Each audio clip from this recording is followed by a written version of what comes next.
La Société malienne de la rhumatologie a tenu samedi à Bamako la 3e session ordinaire de son conseil d'administration. Il était question de l'examen et l'adoption des rapports d'activité au titre des exercices des années 2023 et 2022 et 2023 et 2023 et 2024 de la relecture et l'adoption des textes.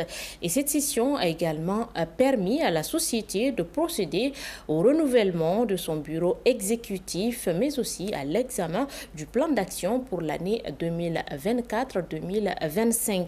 Le compte-rendu est signé Adama Tembeli et Isaac Lafon-Koulibaly. Dans le but de rendre compte et justifier l'utilisation de ces ressources, la Société malienne de la rhumatologie a tenu les travaux de son 3e conseil d'administration.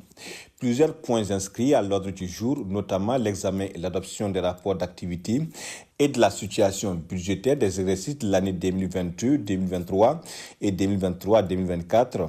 La relecture et l'adoption des textes de la société et enfin le renouvellement du bureau et des activités en perspective. On peut essentiellement retenir que la société est relativement très active.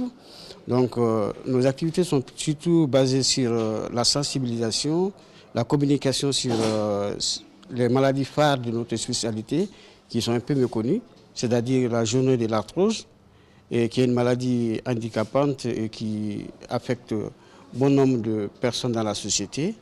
En plus de l'arthrose, on a aussi parlé on commémore chaque année le lupus systémique, qui est une maladie qui n'est pas rare, mais méconnue aussi. Donc, et puis en 3e lieu, on parle aussi de l'arthrite. L'arthrite, c'est une affection générale des articulations et des os, en passant par des consultations.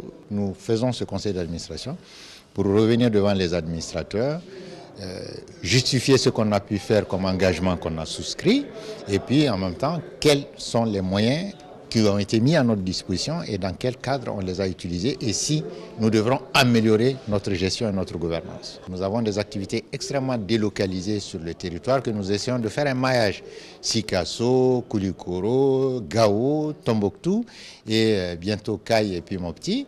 C'est pour rapprocher au maximum les soins des usagers. En termes du plan d'action pour les années à venir, la Société malienne de la rhumatologie mise gros. Nous avons les journées mondiales qui rentrent dans notre plan conventionnel, journée mondiale du lupus, de l'arthrose, qui sont des activités fixes et phares, et nous essayons de tourner sur l'ensemble du territoire, peut-être bientôt Kidal ou même Tinzawater, on ne sait jamais, et pour essayer d'aller vers les populations. Et puis il y a des activités qui sont des activités ponctuelles qui peuvent être à l'international. Par exemple, en février, nous irons au congrès africain de rhumatologie à Dakar. Nous-mêmes, nous comptons organiser le congrès en février-mars 2026, plus les congrès des autres sociétés savantes et des activités d'enseignement post-universitaire que nous faisons à l'échelle des sollicitations que nous avons par rapport aux autres spécialités, même si c'est souvent avec l'appui de nos partenaires des laboratoires pharmaceutiques. À noter qu'à l'issue des travaux, les bureaux exécutifs présidés par le professeur Sissé Idrissa Amadou et le bureau du conseil d'administration de la SMRH ont été reconduits pour un mandat de 3 ans.